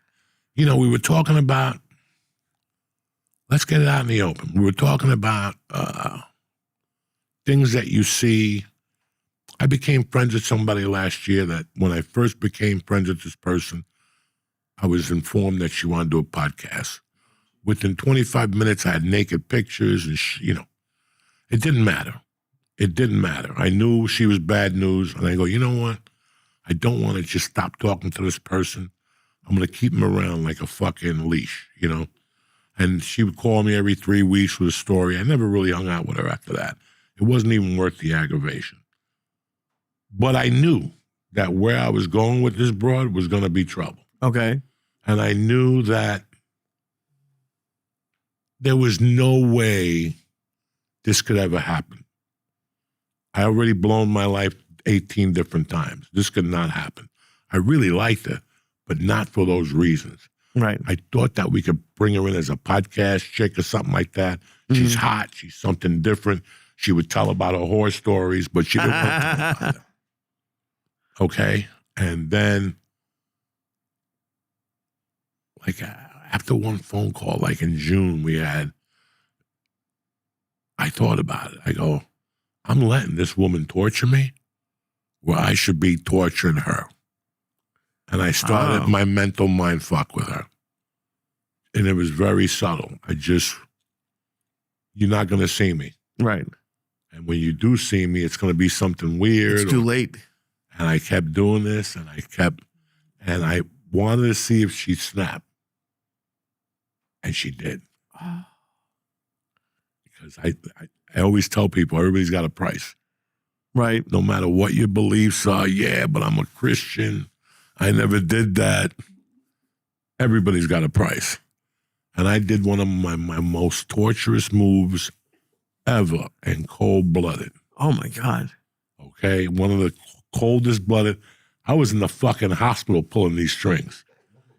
That's how big my Jimmy is. Oh, my God. You were torturing someone from the hospital? From the hospital, laughing to myself, watching my blood pressure go up from the giggling in my heart. Oh, my God. And I saw her fracture. And then what did I do? I had two options. I'd go to war with her or dismiss her altogether. And I dismissed her again, and I saw her lose her mind again. And then I finally had her to get rid of her. I finally had to tell her that, she was an abortionist and, all this other shit. An abortionist? And guess what? What? A month later, the phone rang and it was her again. And the way I answered the phone, it must have been in my voice and my heart. I just said, I didn't say it. Haven't you had enough? But I was thinking it, and sometimes thinking something, like really, because when I looked at the phone, I was sitting in my car, just calling my agents and shit. And I was on the phone with somebody, and I saw her name pop up, and I'm like, nah, I don't have my glasses on. Yeah, I'm seeing this wrong. Right? Like I'm saying this wrong. There's no way this person could be calling me.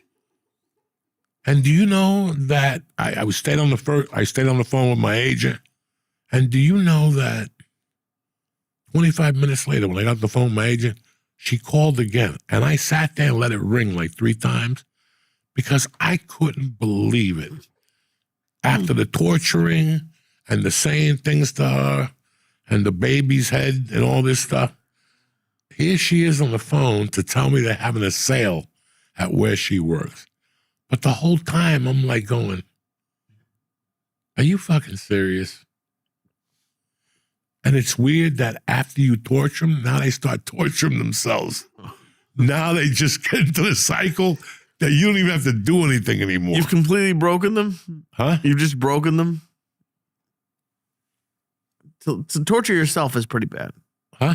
To torture yourself is pretty bad. Yeah, because after a while, you just torture them. And you don't have to do nothing because not seeing them is worse than somebody. But there's a way to do it. For me to walk in a room and Nick's in the room and I want to let him know I'm not talking to him, that's not it. Nick's going to call me a fat scumbag. I'm going to call Nick a cocksucker. And guess what I'm doing tomorrow? I'm disappearing. Oh, why? So guess what? Every time Nick goes to the Cuban place, they're going to say to Nick, have you seen Joey Diaz? And he's going to go, no, I haven't. We're not talking. But he's going to hear that 3 places. you guys see somebody at Rudy's going to say, you see Joey Diaz? No, he hasn't been here in 3 weeks. And he goes somewhere else. George, have you seen Joey Diaz? Talk. No, I haven't talked to him. Why is everybody asking about Joe Diaz right now? That's the torture. That's the first torture. The places I used to go, I disappear from. And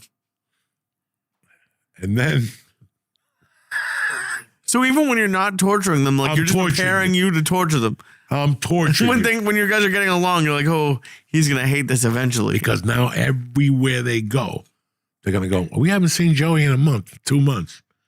Oh, my God. And now you're going to go, I haven't fucking seen Joey either. What the fuck is he doing? What is he plotting? What is he? What is he thinking? What the fuck is going on? And now that's it. You just paid me rent. I just moved into your head for fucking free. Jesus, dude. What you are, and that is a good word for you because you plot a lot. Everything has to be, listen, a man without a plan is not a man. Nietzsche said that. You can run around for years. You're going to run around till you're 35, 36 and go, this ain't working. I got to cut the fat and attack this the right way. And that's all that happens. You just learn how to get better and better as a human being, and you try the best. Right.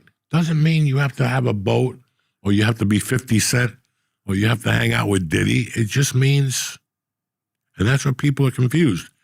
Everybody wants to take those Instagram pictures, with models and boats and bitches and gold chains. They don't tell you they got to bring it back in an hour, that the gold chains are on rental. Jesus, dude. What do you got this week, Pierre Cardin? This week, Friday, I'm at Bedford Falls, and then Saturday, I'm at the Gaff West, and I'll be popping in around the comedy shop at Sheba's during the week, but those are the two big ones this week. What about you? You got anything this week? I got nothing. I got to go to the bladder doctor again on Wednesday. My daughter's got a recital Wednesday night. This is orchestra. This ain't jazz band. Last week was very interesting to see her play the bass with her fucking fingers and shit. And she got all dolled up. It was fucking crazy. That's awesome. Yeah, it was good to go there and see because a lot of these kids I know from softball. Right. But I haven't seen them since they're 9 or 10. And you see them and you're like, what the fuck happened? So it was pretty interesting. It was nice to do. I took them out to dinner afterward. Everybody had a nice time. You know, I couldn't go to the dojo on Wednesday night. I don't know if they're doing it this week. If they're doing it Wednesday, I'll probably end up going there. I'm going to see what time I get out of the orchestra. Nice. And then take it from there. I think there's something tomorrow night. Tonight I'm going to do something in South Amboy or something. Cool. And that's it, man. I'm just trying my best. I'm getting ready to kick up the new year with some new shit. And getting ready for the St. George Theater. And getting ready for the St. George Theater in motherfucking beautiful Staten Island, knocking on Royal Crown's door for some chocolate bread like a motherfucker. We still got the butter. George saved it. You know what I'm saying? Saw that. George saved it for his birthday. It's cold enough here that it's probably fine. I love you, motherfuckers. Thank you very much for watching, and we'll see you next week. Same time, same bat channel. Yeah! Happy holidays. Uncle Joe here. Listen, fellas, it's time to level up your big dick game. Blue Chew just dropped Blue Chew Gold. Listen, Blue Chew Gold is a 4-in-1 tablet with a mix of key ingredients. Increased blood flow, arousal.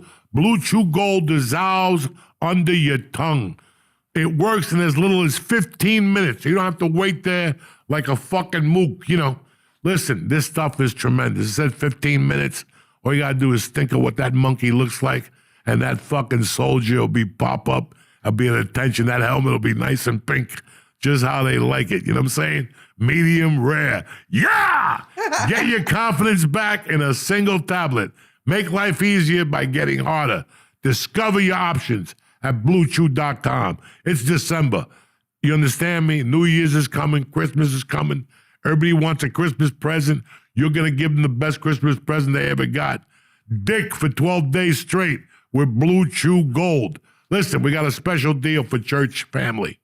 Get 10% off your first month of Blue Chew Gold with code Joey. Listen, for years we've been giving you a little Blue Chew every month on the house.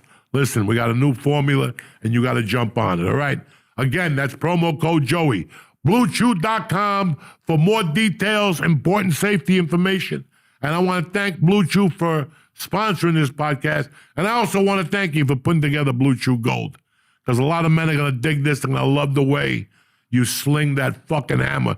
You're not even going to believe it's you. You're going to keep pumping, nothing's coming out. What the fuck? It's Blue Chew Gold.